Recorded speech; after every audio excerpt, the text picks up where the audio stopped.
చూడండి గన్నేరు చెట్లు, చామంతి చెట్లు, గడ్డి చూడండి. ఇంటికాడ ఏనుగులు తినే గడ్డి ఎంత షోగా పెంచినారు. ఇవి ఖర్జూరం చెట్లు అండి.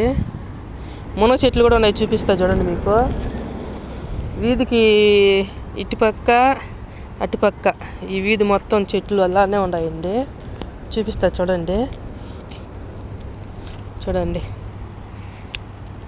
ఖాళీ స్థలం అంటే ఇలా చేసేస్తారు. మునగ చెట్లు కూడా చూడండి ఎంత బాగున్నాయా.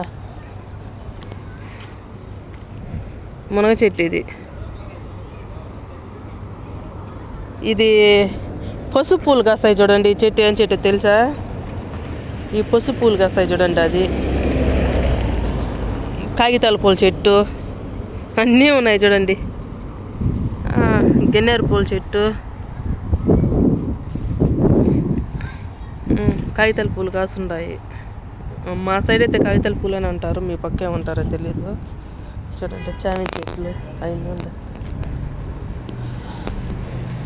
అది చెత్త బుట్ట అండి. ఇంటి దగ్గర చెత్త బుట్ట ఉంటుంది, ఆ చెత్త బుట్ట అది. ఈ యొక్క గుత్తుగా కాస్తాయి చూడు, ఇవి కాగితాల పూలు. అవి అక్కడ వచ్చేసి ఫ్రిడ్జ్ అండి. ఎవరన్నా నీళ్ళు తాగేదానికి దాన్ని దవన పోయే వాళ్ళు వీళ్ళు తాగుతారని అలా ఫ్రిడ్జ్ పెడతారు అక్కడ. ఇవి జైతున్ చెట్టు తెలుసండి మీకు? జైతున్ చెట్టు చూపిస్తా చూడండి. జలుబు చేసి గొంతు సర్లేదు, ఏమనుకోవద్దండి ఫ్రెండ్స్. జైతున్ కాయల చెట్టు, మల్లి చెట్టు చూడండి. మల్లి చెట్లు ఇంకో చెట్టు ఏదో ఉండదు ఇక్కడ. మునగాకు కూడా రకరకాలుగా వేసి పెట్టున్నారు. ఎక్కడంటే అక్కడ. వీళ్ళు కూడా బాగా తింటారండి. సరే బాయ్ ఫ్రెండ్స్, మళ్ళా కలుద్దాం.